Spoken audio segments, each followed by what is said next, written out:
Bienvenue dans le débat de France 24. On avait beaucoup glosé dans les jours qui avaient suivi sa victoire en novembre dernier. Quel type de président pour les États-Unis allait être Donald Trump ?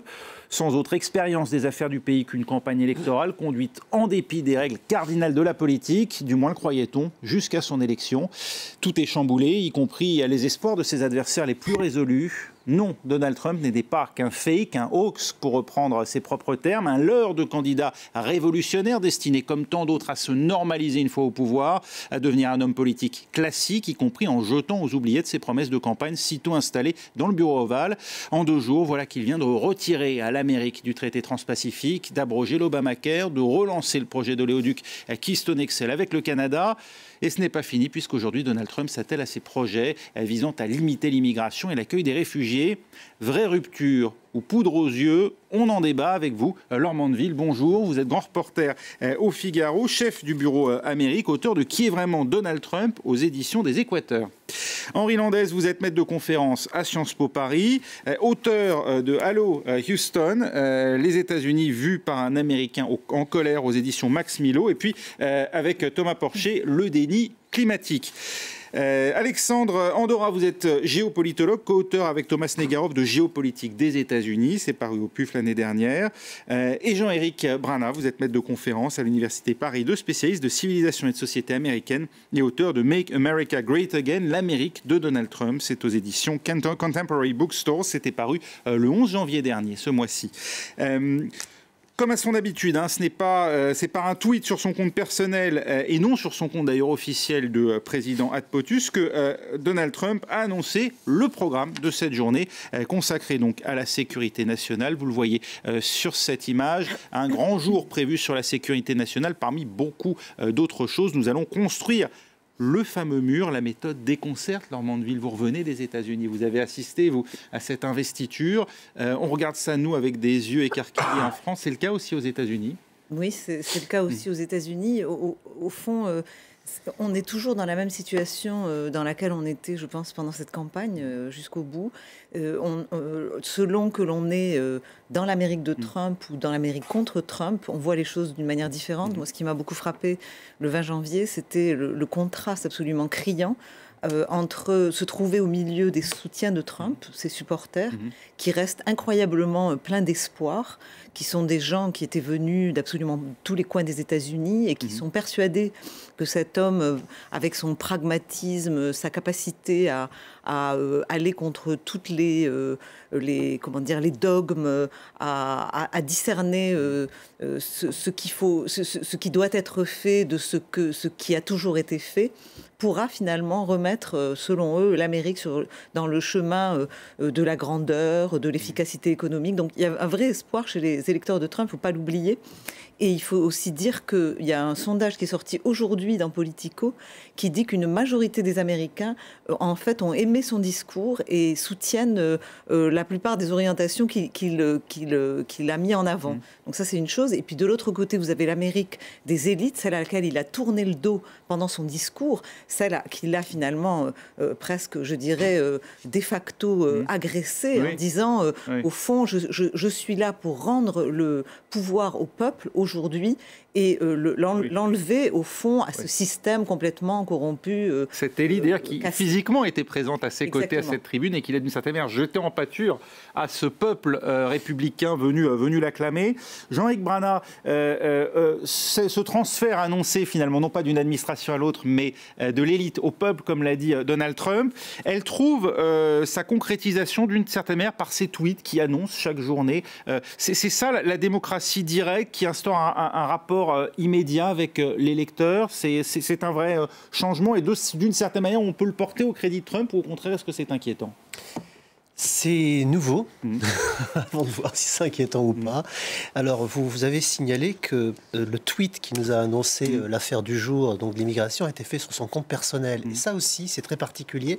C'est que, comme tous les observateurs, parce qu'on se lève tous les matins en se demandant ce que Trump a tweeté, on a commencé à regarder le compte POTUS, le compte du président des États-Unis. On s'est aperçu très rapidement que ce compte ne servait à rien puisqu'il est tenu par quelqu'un d'autre. Les tweets, nous est-il dit, seront signés DJT Donald John Trump quand il les signera, mais en fait, il tweete toujours sur son ancien compte.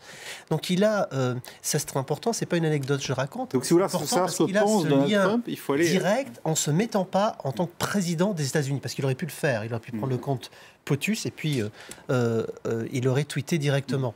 Or en réalité, Donald Trump n'est toujours pas président dans sa tête, il est toujours candidat, il est toujours en train de renverser la table, il est toujours en train de dénoncer les élites. De réagir en temps réel. Cela était très fort, mais alors il faut le mettre dans un contexte américain, je suis vraiment d'accord avec ce que j'ai entendu tout à l'heure, mais dans un contexte américain, le populisme n'est pas un gros mot. Le populisme est la racine même de cette société. Les 3 premiers mots de la Constitution américaine, nous, le peuple, we the people, sont écrits en lettres gigantesques. C'est ce qu'il faut comprendre.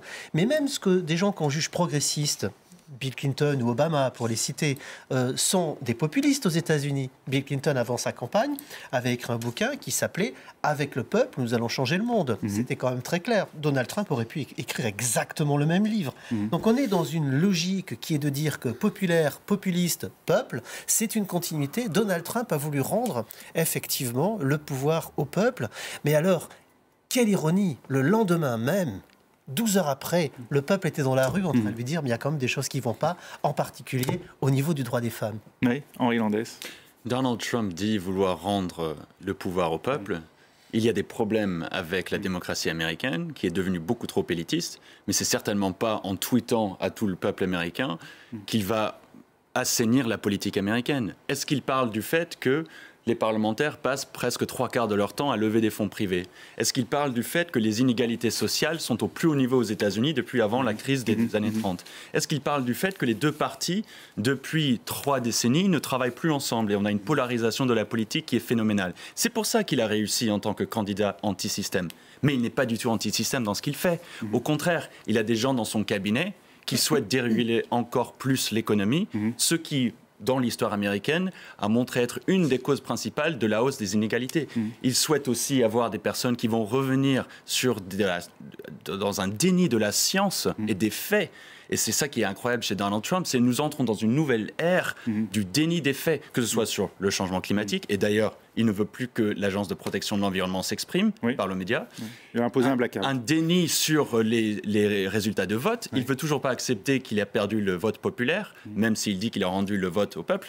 3 à 5 millions de personnes qui ont commis de la fraude électorale, ce serait le plus grand problème dans l'histoire des élections américaines. Donc, je pense jusqu'à présent, le plus grand problème dans l'histoire des élections américaines, c'est la Russie qui a, semble-t-il, qui s'est immiscée dans le processus de campagne. Il y a quelques preuves. Donc, Donald Trump n'est pas du tout en train de rendre le pouvoir au peuple, comme il dit. Bon, alors, au moment où on parle, la Maison-Blanche annonce toute une série d'executive orders, c'est-à-dire ces décrets présidentiels qui vont donc être signés par Donald Trump. Je vous les donne donc à mesure qu'ils sont annoncés. Il va y avoir notamment donc, des décisions qui portent sur l'immigration et comme on s'y attendait, donc sur la décision à la fois d'entamer la construction de ce mur, mais aussi de créer des zones d'espace plus importantes pour accueillir ces clandestins en transit, des zones de rétention. Donc Donald Trump, enfin la Maison-Blanche plutôt, qui annonce également une réduction des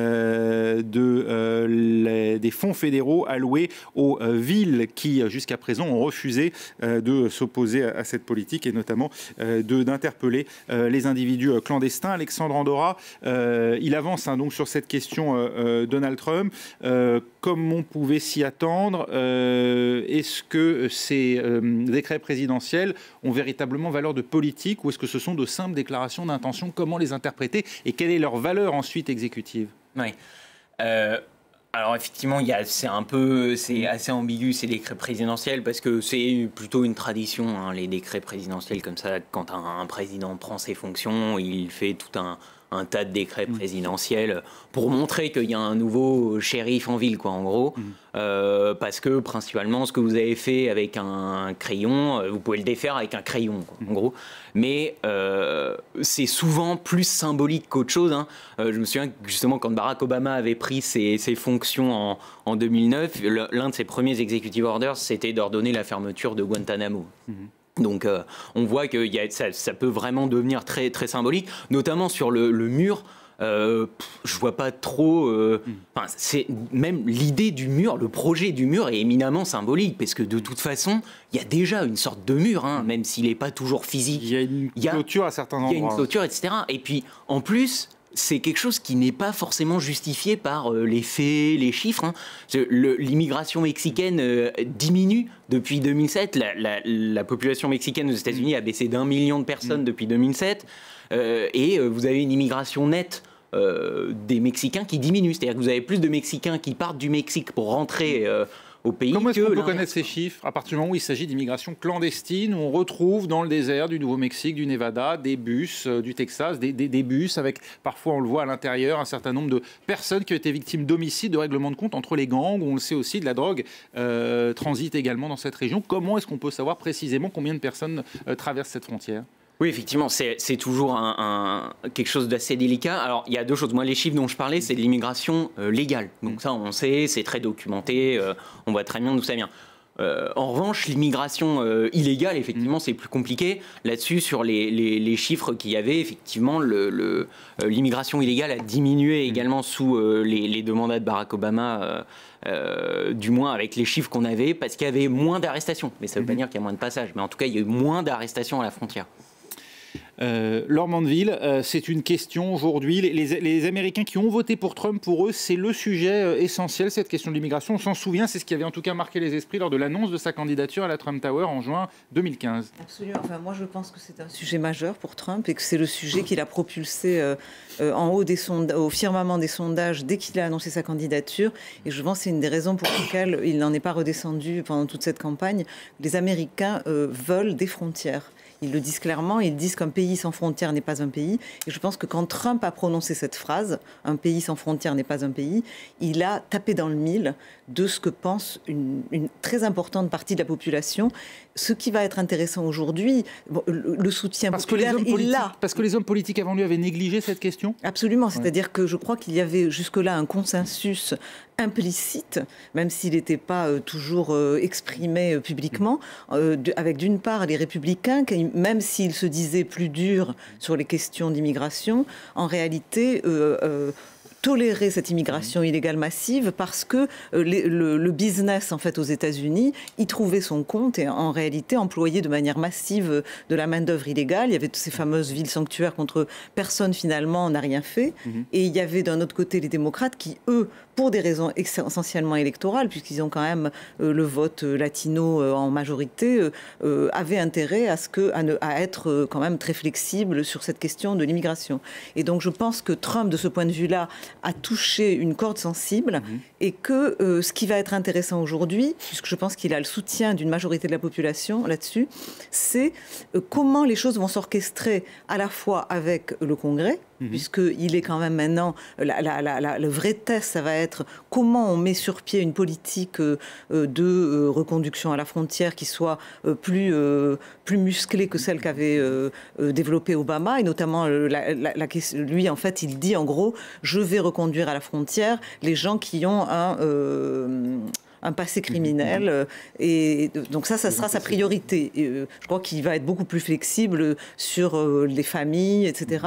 Même si je crois qu'il a déjà annulé par décret ou dit qu'il allait annuler la légalisation des jeunes, des 750 000 jeunes. Non, c'est pas fait, mais en tout cas... Ça se fera pas d'ailleurs. Toute la partie DACA, elle est très compliquée, d'abord parce que c'est très nombreux, parce que la plupart d'entre eux sont aux des jeunes entrés mineurs, très longtemps. Voilà, c'est des jeunes mineurs. On parlait de jeunes mineurs qui sont entrés aux États-Unis et qui vivent depuis, pour la plupart d'entre eux, très longtemps aux États-Unis ou qui font des études.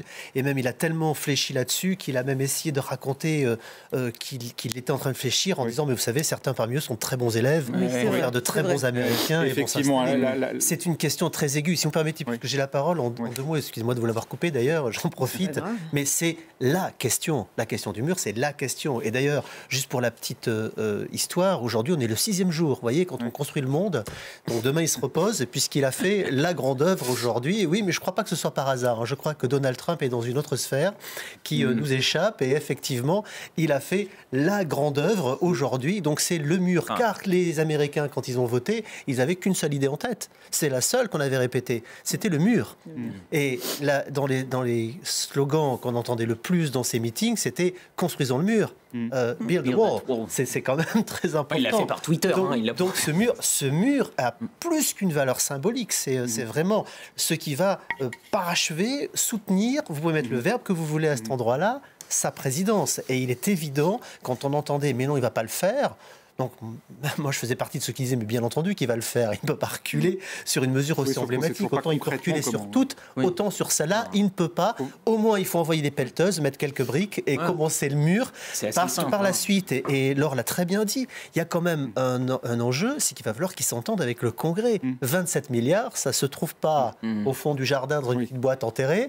Parce que pour vous, le Mexique ne paiera pas. Ça sera complètement exclu. Je crois que le Mexique paiera, moi, au contraire de ce que vous dites. On va en parler on va en parler dans un instant. Vous vouliez ajouter quelque chose? Juste un point rapide. Le mur et l'immigration ont été des sujets fondamentaux dans la campagne de Trump, surtout dans les primaires. C'est pas une majorité des Américains qui veulent plus de frontières. Et les États-Unis, il faut quand même le rappeler, a été construit sur l'immigration. L'immigration est une richesse pour le pays et les Américains qui sont dans le déni là-dessus sont en train d'oublier l'histoire et on dit les mêmes choses qu'on dit sur les Mexicains et sur d'autres immigrés aujourd'hui qu'on disait des Irlandais et des Italiens, etc. il y a plus d'un siècle. Donc, il faut vraiment mesurer dans son contexte historique cette idée que le mur a propulsé Donald Trump à la présidence. Oui, il y a une partie de la population qui souhaitait voir des frontières renforcées, mais encore une fois, et vous l'avez dit, l'immigration illégale a baissé pendant 2 mandats de Barack Obama. Il a augmenté pendant les 2 mandats de George W. Bush. Donc, certains politiques ont peut-être trop négligé le problème, mais ils n'ont pas tous négligé le problème. Oui, c'est vrai, il faut regarder les chiffres. Et c'est 5% des travailleurs. Moi, ce qui me gênait plus, c'est que vous avez fait référence à l'histoire. On a quand même 21, on a quand même 24, on a quand même des populations visées comme les Chinois. Je veux dire, l'acceptation de l'immigration, telle que vous avez l'air de la présenter, elle n'est pas si évidente que ça aux États-Unis. Absolument pas, c'est une construction. On a quand même eu des rejets très violents. Tout ça, c'est cyclique. On est dans un cycle. Oui, voilà. C'est la même chose sur les Chinois, les Irlandais, qu'on dit aujourd'hui. Ce qui n'est pas dans le sens du progrès, c'est de commencer à stigmatiser toutes des populations, notamment des réfugiés. Et c'est ça que Donald Trump est en train de faire. Et moi, j'étais déjà sur ce plateau et on en a déjà discuté. Mais la réalité, c'est que quand Donald Trump parle de la façon dont il a parlé des musulmans et des Mexicains, il rend légitime une peur qui est excessive de l'étranger. Et ça, c'est simple, mais c'est la réalité. Parce qu'après l'élection de Donald Trump, il y a eu autant d'actes contre les immigrés, contre des différentes races et de discrimination qu'il y a normalement en une semaine, qu'il y a normalement en 3 mois. Et ça, c'est une réalité. Absolument, par le Southern Poverty Law Center. Mais je me souviens qu'on avait déjà eu cette discussion avant l'élection, me semble-t-il. Mais je vous avais rappelé qu'après l'élection d'Obama, vous aviez eu exactement le même type d'actes racistes. Donc, pas l'analogie à faire, justement. Barack Obama était un président noir. S'il y a des actes racistes après l'élection de Barack Obama, c'est justement le type de racisme qu'il ne faut pas légitimer. Non, mais je ne dis absolument pas qu'il faut le légitimer. Mais je pense quand même que vous allez un peu loin en disant que Donald Trump légitime le racisme. Parce que quand même... En tout cas, il me semble, quand on écoute de près son discours et le discours de ses supporters, ils se défendent absolument d'un discours raciste. Pour eux, il y a une distinction entre immigration illégale et immigration tout court. Je crois que dans le discours de Trump, il n'est absolument pas dit qu'il veut empêcher l'immigration. Il y a eu notamment cette histoire la question de l'immigration illégale. Il y a absolument c'est un mot dans le discours. Il y a en revanche quelque chose qui manque. La question de la loi. Non, c'est la main tendue aux minorités. Elle n'y est pas. Il n'y a pas de main tendue. Il dit dans son discours, vous aurez la fierté de la réussite qui vous ramènera effectivement dans mon giron, mais il n'y a pas cette main tendue qu'on a dans tous les discours de tous les présidents depuis la Révolution américaine. Personnellement, je ne suis pas d'accord. Et on y revient, on y revient dans un instant. On doit marquer une pause. Pardon, Laure Mandeville, Jean-Yves Brana. On se retrouve tout de suite et on reprend le débat exactement là où on l'a arrêté. On reviendra également sur ce fameux mur avec le Mexique. C'est dans un instant.